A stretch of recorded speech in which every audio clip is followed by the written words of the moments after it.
Hi student. तो कैसे हैं आप? उम्मीद कर रहे हैं आप अच्छे होंगे और अच्छे तरीके से मेहनत कर रहे होंगे। तो आज हम लेके आ गए हैं एक्सरसाइज 7.10 का क्वेश्चन नंबर 4।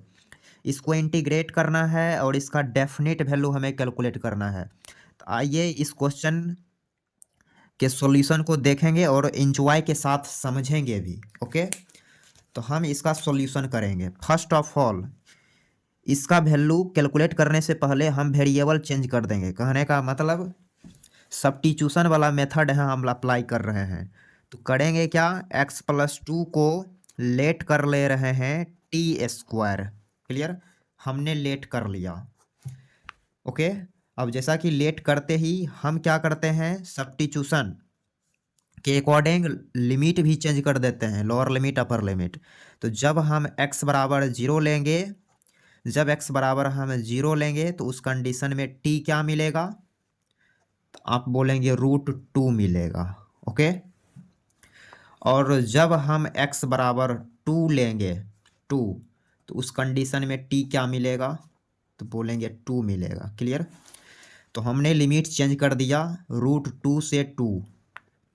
अब जैसा कि जिसको हम पुट करें हैं, पुट करते ही इसको डिफरेंशिएट करना रहता है, तो इसको डिफरेंशिएट कीजिए। तो x का डिफरेंशिएशन 1 प्लस 2 तो कांस्टेंट है, डिफरेंशिएशन विल बी 0। क्लियर, फिर टी स्क्वायर का डिफरेंशिएशन कर रहे हैं तो लिखेंगे 2t dt/dx।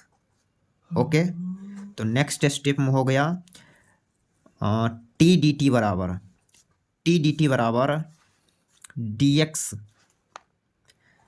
बराबर dx/2। क्लियर, यहाँ से 2dt का वैल्यू कितना आ गया, dx/2। समझ रहे होंगे, ये dx इधर मल्टीप्लाई करा, 2 डिवाइड कर गया, तो यहाँ से टी डी टी मिल गया dx/2।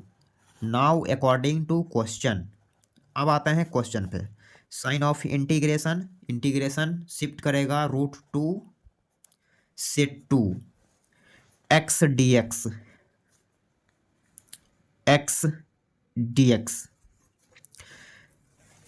तो इसकी जगह क्या रखेंगे, यहाँ से यदि हम x का मान निकालेंगे तो x क्या मिलेगा, यहाँ से x क्या मिलेगा भाई, तो x मिलेगा t² - 2।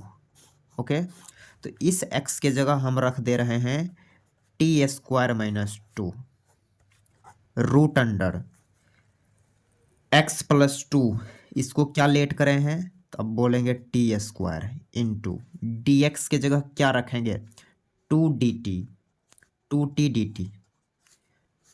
dt। ओके, उम्मीद कर रहे हैं ये स्टेप आपको क्लियर हो गया होगा।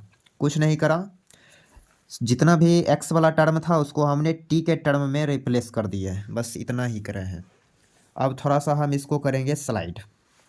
तो हमने स्लाइड कर लिया, अगले स्टेप यहाँ से समझना है। बराबर साइन ऑफ इंटीग्रेशन √2 से 2 t² - 2 इंटू का t, ओनली t। ओके, तो 2t², तो यहाँ लिखेंगे 2t² dt। ये टू तो कांस्टेंट है, आप बाहर ले सकते हैं, तो बाहर हो गया इंटीग्रेशन फ्रॉम √2 से 2, t² अंदर मल्टीप्लाई करेगा तो लिखेंगे t का पावर 4 - 2t²। क्लियर, अब ये इंटीग्रेशन का साइन अलग अलग जाएगा, तो यहाँ से लिखेंगे 2, सबको इंटीग्रेट करेंगे, इंटीग्रेट करके ब्रैकेट में लिख रहे हैं।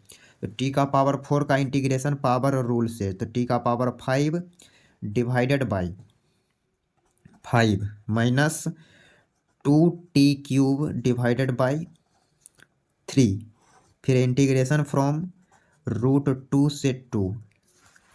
ओके, फिर हमने थोड़ा सा स्लाइड कर लिया। अब जहाँ जहाँ t है अपर लिमिट रखेंगे, तो यहाँ से लिखेंगे नेक्स्ट स्टेप में 2 इंटू, जहाँ जहाँ t है 2 रख रहे हैं क्लियर। तो ये 2 का पावर 5 करेंगे तो ये हो जाएगा 32 डिवाइडेड बाई 5 माइनस, फिर यहाँ 2 रखेंगे तो 8 multiply 2 16 divided by 3। Clear. Minus, अब जहाँ जहाँ टी है लोअर लिमिट रखेंगे तो टी यहाँ रख रहे हैं √2 रख रहे हैं, तो आप जब अरेंज करेंगे यहाँ पे तो वो आ जाएगा 8√2। क्लियर। डिवाइडेड बाई 5 माइनस, यहाँ जब रखेंगे तो ये क्या बनेगा, तो 8√2 डिवाइडेड बाई 3। क्लियर। तो यहाँ तक कहीं कोई समस्या नहीं। क्या करें हैं, जहाँ जहाँ टी था अपर लिमिट डाले according to Newton Leibniz formula, फिर जहाँ जहाँ टी था वहाँ वहाँ लोअर लिमिट डाल दिए और यहाँ पर माइनस। क्लियर। अब इसी का वैल्यू थोड़ा सा कैलकुलेट करना पड़ेगा, तो हम यहाँ कैलकुलेट करके यहाँ लिख दे रहे हैं। तो नेक्स्ट स्टेप में हम लिखेंगे, नेक्स्ट स्टेप में यहाँ लिखेंगे हम, तो ये हो जाएगा 64 divided by 5 minus 32 divided by 3, फिर माइनस, ये 2 अंदर मल्टीप्लाई कर रहे हैं, फिर इसमें करेगा 2 मल्टीप्लाई। ओके, ये जो 2 है अंदर सारे में मल्टीप्लाई करेगा, तो इसमें जब करेगा तो ये हो जाएगा 16√2 divided by 5 minus minus plus 16√2 divided by 3। Clear. तो यहाँ से नेक्स्ट स्टेप, तो यहाँ से जब आप सिंप्लीफाई करेंगे एलसीएम वगैरह लेंगे, एलसीएम वगैरह लेके सिंप्लीफाई वगैरह करेंगे तो आपको कितना मिलेगा, तो कितना मिलेगा हमने कैलकुलेट करके यहाँ लिख देंगे। कितना आया, तो 16√2 डिवाइडेड बाई 15 इंटू √2 माइनस 1। तो हमने यहाँ सिंप्लीफाई करके यहाँ लिख दिया, आप सिंप्लीफाई करेंगे तो इतना ही मिलेगा। तो उम्मीद कर रहे हैं ये सॉल्यूशन आप अच्छे से क्लियर कर लिए होंगे। Thanks for watching.